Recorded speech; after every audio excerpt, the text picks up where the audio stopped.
México inició el 2020 con muchas comorbilidades económicas, laborales y sociales, bajos niveles de creación de empleos, índices muy altos de informalidad, escaso crecimiento económico, poca confianza de los inversionistas y un país desgarrado por todo tipo de violencias, desde el crimen organizado hasta los abusos domésticos. Con la pandemia se multiplicaron los problemas y no es exagerado decir que las remesas que los mexicanos envían desde Estados Unidos son un verdadero respirador para la economía nacional. Según el Banco de México, entre enero y agosto de 2020, el monto de las remesas ascendió a cerca de 26,400 millones de dólares, casi 10% más de lo que recibió en el lapso equivalente de 2019. Esto es 2,600 millones de dólares más que el año pasado. Es la cifra más grande de la historia. De acuerdo con BBVA, el monto de las remesas al final del año será aproximadamente de 39,400 millones de dólares, que representan cerca del 3.3% del PIB, lo cual, según la misma institución bancaria, habrá ayudado a disminuir el impacto de la pandemia sobre la economía nacional. Aunque en Talentia MX nos alegra la solidaridad por parte de los mexicanos que habitan en territorio estadounidense, creemos que es necesario construir soluciones a largo plazo para que los mexicanos no tengan que emigrar y para que la economía no dependa de las remesas. En este contexto, sostenemos que la subcontratación puede ser una herramienta para crear empleos formales y productivos que ayudará definitivamente al crecimiento económico y al desarrollo social.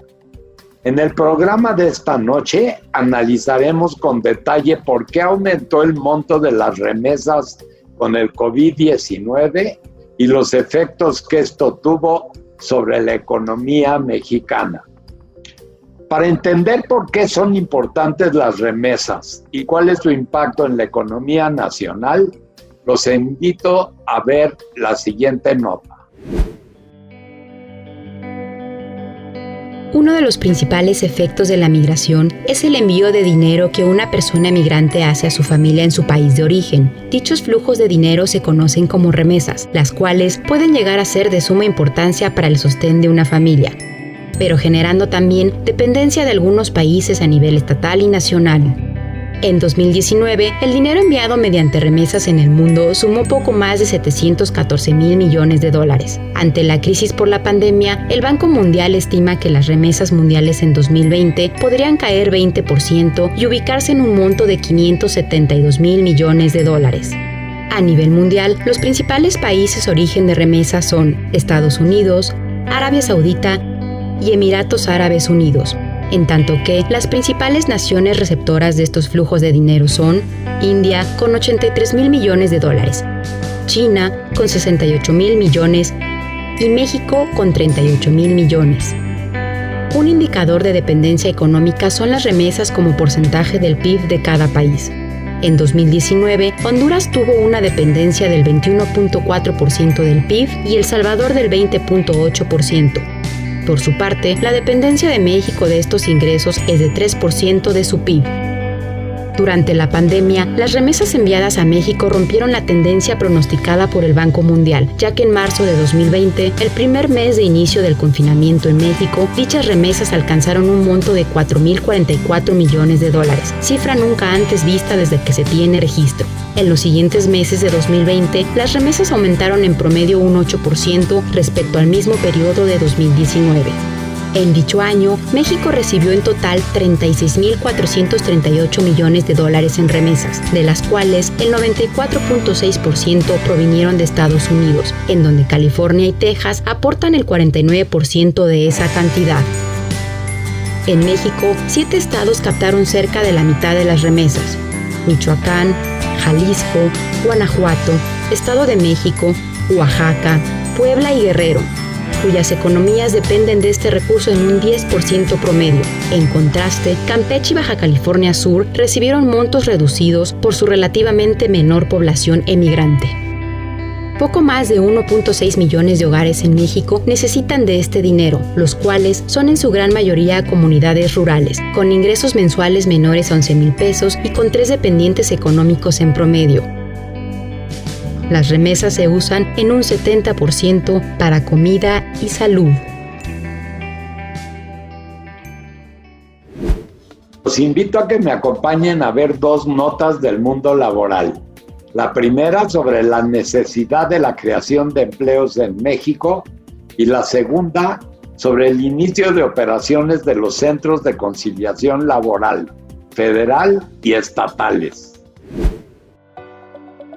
La pandemia agravó la necesidad de empleo y amplió la brecha laboral en nuestro país en magnitudes sin precedentes. La brecha laboral incluye a personas que están en el desempleo abierto, a los no ocupados disponibles para trabajar, es decir, desempleo oculto, y a los subocupados que tienen la necesidad de trabajar más horas, que en conjunto sumaron 22.1 millones en agosto de 2020. La proporción de estas personas que requieren una oportunidad laboral en la actualidad es de 34.5% de la fuerza laboral potencial, que para el mes referido estaba compuesto por 63.9 millones de individuos. Dicho porcentaje es mayor al 26.4% de personas que requería trabajo en el pico de la crisis económica de 2009. En mayo de este año, esta brecha alcanzó a ser del 52.9%.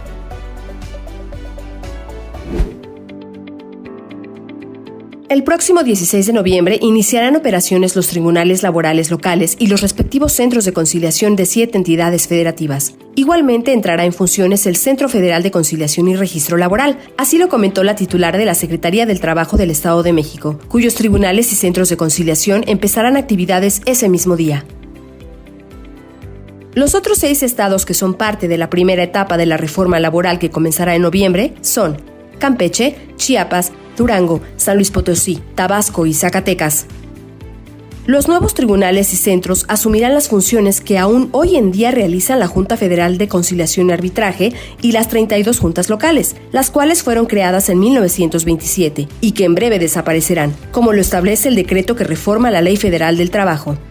Esto sin duda marcará un hito en la justicia laboral mexicana.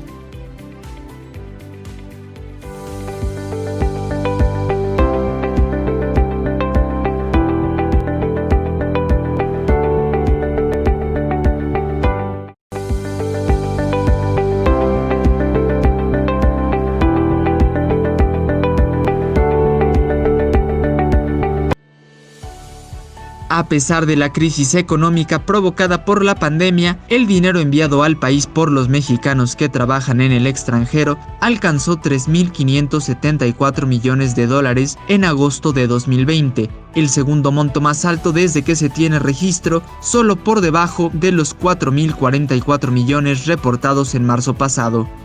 Al terminar el año 2020, BBVA espera que México alcance los 39.500 millones de dólares en remesas, lo que representa aproximadamente el 3.3% del PIB.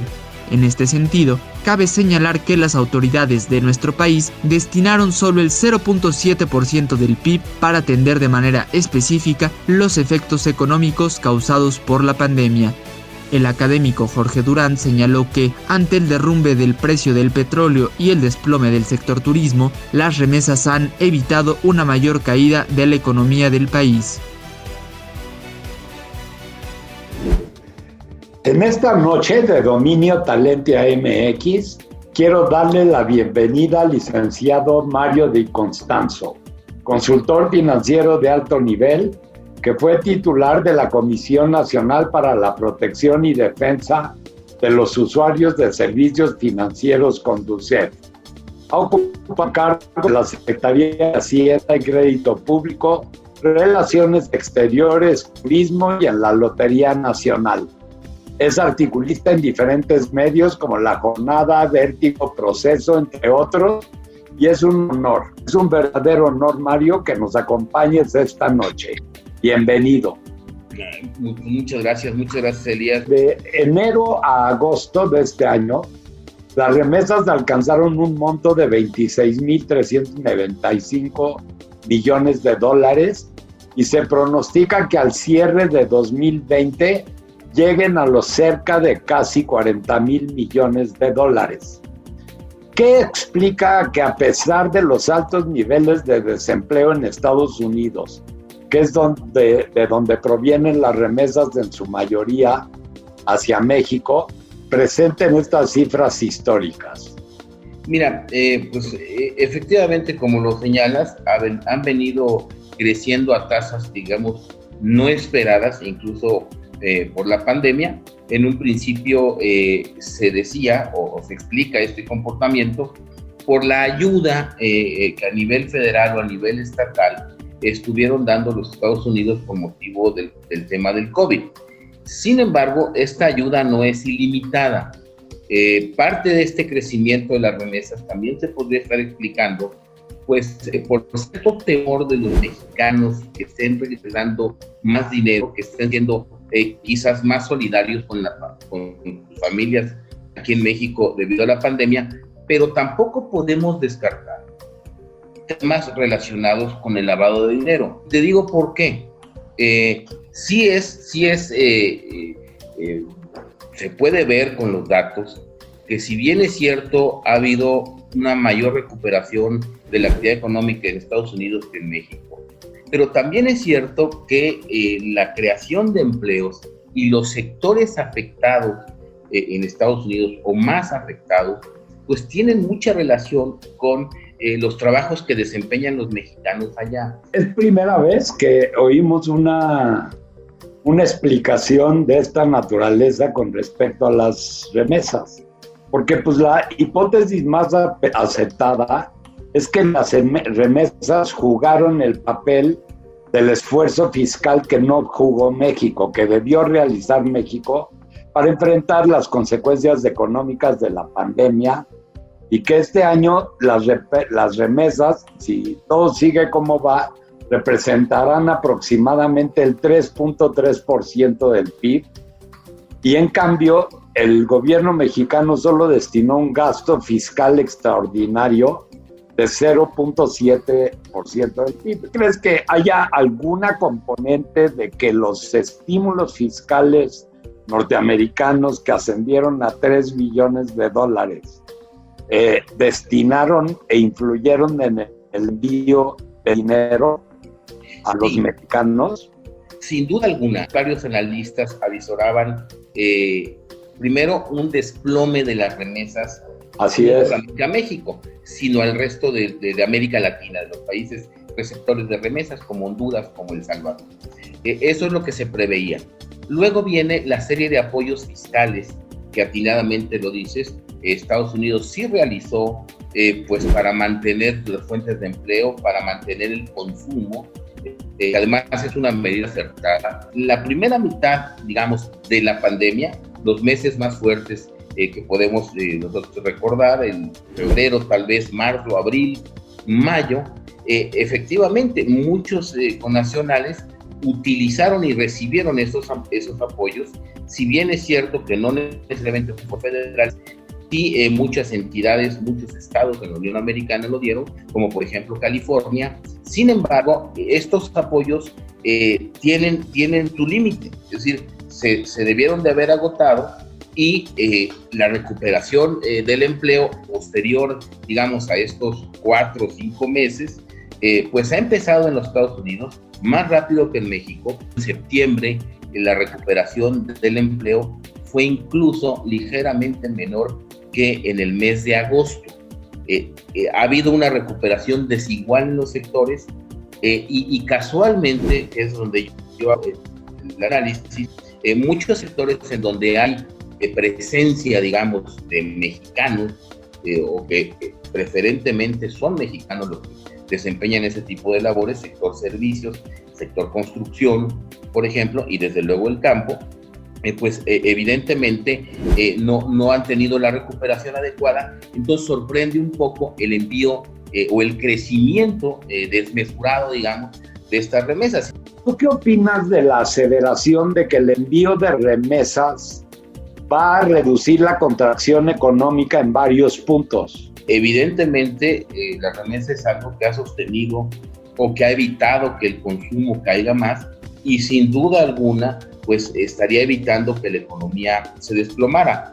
Esto creo que viene observándose desde años atrás, este comportamiento que tienen las remesas sobre la actividad económica, pero también es cierto, es algo que nos debe demostrar que lo que dejamos de hacer, ¿sí? de la falta de una respuesta atinada sobre el empleo, sobre el apoyo a las empresas para que éstas a su vez mantuvieran el empleo, está haciendo peso en la economía mexicana y va a evitar que la recuperación sea más rápida, o más bien que exista una recuperación en el corto plazo. Y un factor adicional, va a contaminar el sistema financiero. Vamos a un corte, será breve y regresamos.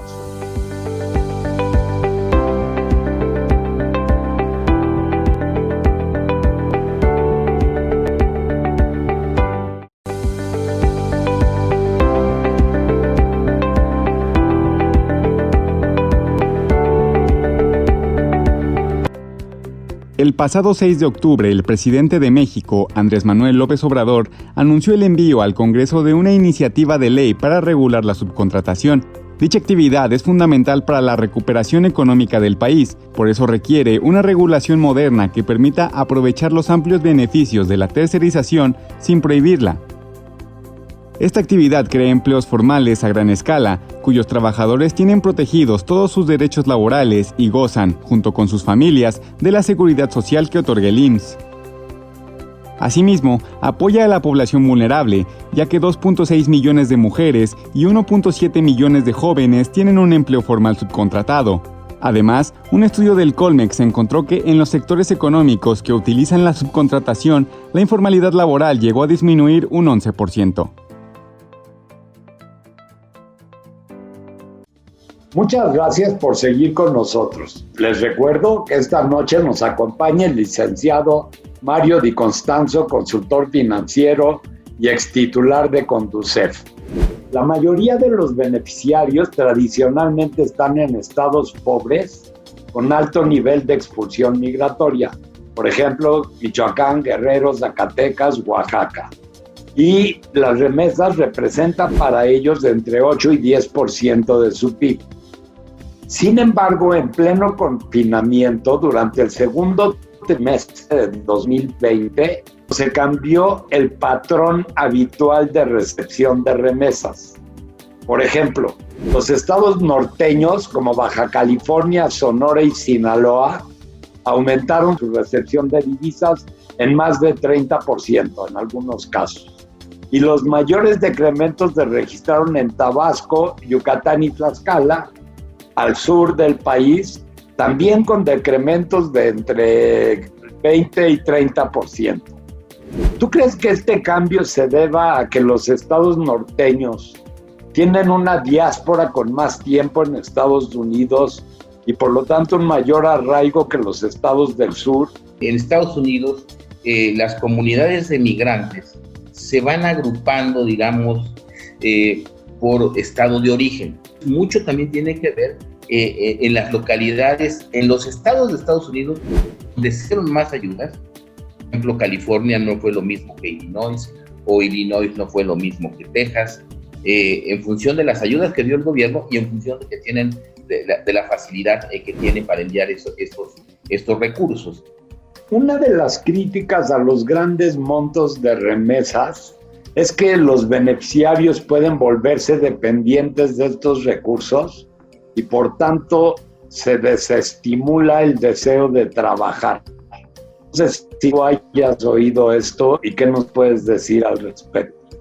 Mira, yo creo que aquí es donde tenemos, yo creo que no desestimulan, pero yo creo que sí aquí tendríamos que estar extendiendo campañas muy importantes de educación financiera. Es decir, para que también la remesa, que se envía con mucho trabajo, no solo sirva pues para comprar pantallas de televisión, sino que sirva para proyectos más productivos. Una remesa de alguna persona, por ejemplo, en California, un envío de dinero puede ser de 40 a 50 mil pesos para las familias aquí en México. O sea, no te digo que son la generalidad, pero en ciertas actividades sí se llega a dar, y el que tengan una educación financiera es bien importante para canalizar a un mejor uso a esas reservas. Evidentemente, sí, si lo dejamos sin atender, pues sí puede causar alguna dependencia. México debería de seguir trabajando. Nosotros casi lo logramos, en que un mexicano desde Estados Unidos pudiera aperturar una cuenta. Porque así el mexicano, el migrante, envía su dinero a México, está a su nombre, y entonces él ya dice, a ver, esto para mi tía, esto incluso para mi Afore, esto puedo domiciliar un pago. Le cambiamos la vida a un migrante si él pudiera aperturar una cuenta desde allá para acá. Alrededor de 2 billones de hogares mexicanos reciben remesas actualmente. Y en la mitad de estos hogares las remesas cubren al menos 50% de su gasto de alimentación. Ahora que mencionaste lo de las cuentas y ese tipo de cosas para los migrantes, tú a futuro, ¿qué tipo de acuerdos bilaterales sería deseable que el gobierno mexicano establezca para la migración laboral legal y así asegurar las remesas futuras?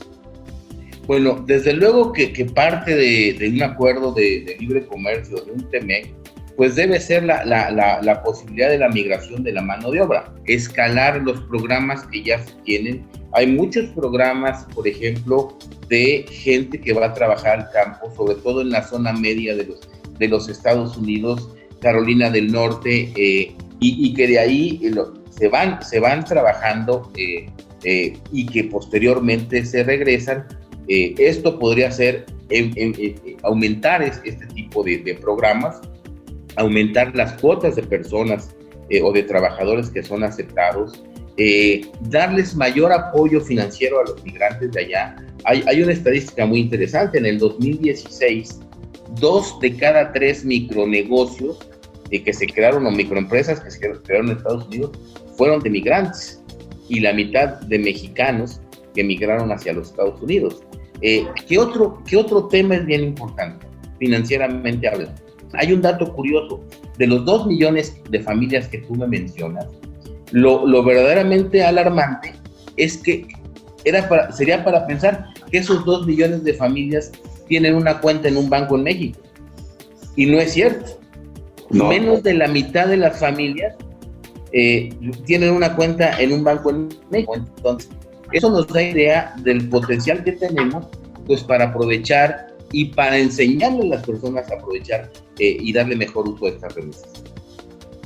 Mario, ha sido un verdadero placer charlar contigo. Te agradecemos muchísimo. Esperamos volver a tenerte nuevamente en nuestro programa. Con mucho gusto, Elías. Hemos llegado al final del programa. Les quiero agradecer por acompañarnos una noche más. No olviden que pueden vernos y seguir informados de nuestro sitio talentiamx.com y en nuestras redes sociales. Recuerden que tenemos una cita la próxima semana para impulsar el talento humano. Hasta pronto.